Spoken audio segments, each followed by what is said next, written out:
उदयपुर शहर एक बार फिर विकास और व्यवस्थाओं के नाम पर लिए गए निर्णयों की सियासी तपिश में गिरता हुआ नजर आ रहा है। सूत्रों के अनुसार फरवरी 2024 में सूरजपोल चौराहे से दिल्ली गेट तक बढ़ते यातायात दबाव को कम करने के उद्देश्य से तत्कालीन जिला कलेक्टर अरविंद पोसवाल और नगर निगम आयुक्त राम प्रकाश के स्तर पर निगम परिसर के पीछे की सकरी गली को शक्ति नगर से होते हुए अशोकनगर से जोड़ने का निर्णय लिया गया। इस योजना के तहत वर्षों पुरानी 14 फीट की चौड़ी गली को दोनों ओर से 8-8 फीट भूमि लेकर 30 फीट तक चौड़ा भी किया गया ताकि शहरवासियों को जाम से राहत मिल सके। लेकिन अब यही सुगम मार्ग सवालों के जाल में फंसता हुआ दिखाई दे रहा है। सूत्र बताते हैं कि संबंधित गली में रहने वाले भूस्वामियों को प्रशासनिक स्तर पर ऐसे प्रस्ताव दे दिया गया जिससे ठुकराना किसी के लिए आसान नहीं था।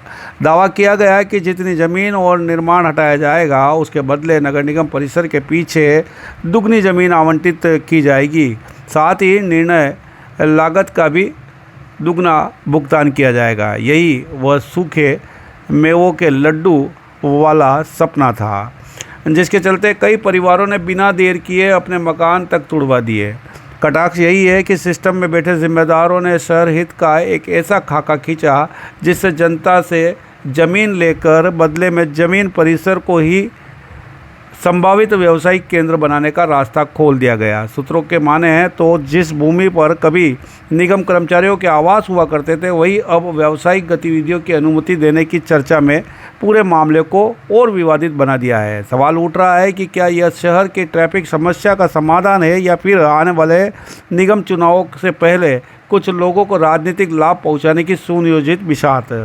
सबसे बड़ा तंज यह है कि जिस सड़क को चौड़ा कर बोतल नेक खत्म होने का दावा किया गया, क्या उसकी वास्तविक यातायात गणना कभी की गई है? क्या जिम्मेदार अधिकारी और जनप्रतिनिधि यह लिखित गारंटी दे सकते हैं कि इस एक मार्ग के खुलने से शहर के जाम के हालात स्थायी रूप से खत्म हो जाएंगे? जबकि हकीकत यह है कि पूरा शक्तिनगर क्षेत्र आज भी अवैध पार्किंग का सबसे बड़ा अड्डा बना हुआ है, जहां सड़क के बीचों बीच और दोनों किनारों पर 4 पहिया वाहन खड़े रहने से आमजन की आवाजाही मुश्किल में बन जाती है। सूत्रों के अनुसार कई भूस्वामी ने प्रशासन द्वारा किए गए वादों को याद दिलाने के लिए ज्ञापन दिए, नोटिसों का जवाब भी दिया और मामला न्यायालय तक ले जाने की तैयारी भी की। वह मोड़ है जहां बिना ठोस योजना और दूरदृष्टि के लिए गए फैसले अब सिस्टम पर ही भारी पड़ते दिखाई दे रहे हैं।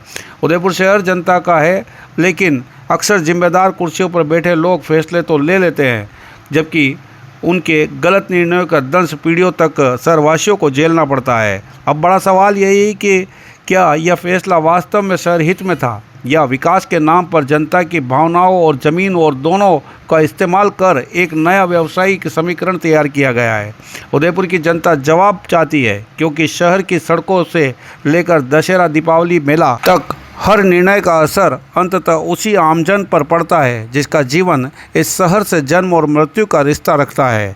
आपको बता दें कि संबंधित इस गली के अंतर्गत कई लोगों ने व्यावसायिक गतिविधि करने के तहत यहां पर दुकानें खोलने के दृष्टिकोण से शटर भी लगा लिए। ऐसे में जब ग्राहक आता है तो वहां पर गाड़ी भी खड़ी होगी, और गाड़ी अगर खड़ी होती है तो फिर से वही बात कि यहाँ पर गाड़ी अगर खड़ी होगी तो कम से कम 7 फीट 6 फीट तक का कब्जा फिर से दुकानदार का होने लगेगा। ऐसे में ली गई सड़क और ज़मीन किसके काम आएगी, यह भी अपने आप में एक बड़ा सवाल है। ऐसे में शहर की आम जनता का कहना है कि विकास के नाम पर अगर किसी से ज़मीन ली गई है तो उसे ज़मीन अवश्य मिले, लेकिन कहाँ मिले ये वास्तविकता में जिम्मेदार सिस्टम में बैठे अधिकारी एक बार पूरी तरह से विचार करके देवे, क्योंकि लिए गए निर्णय कहीं शहर की जनता के लिए एक बड़े दंश के तौर पर आमजन के जीवन के अंदर कहीं शरीर के अंदर लगते और चुभते नज़र ना आने लगे।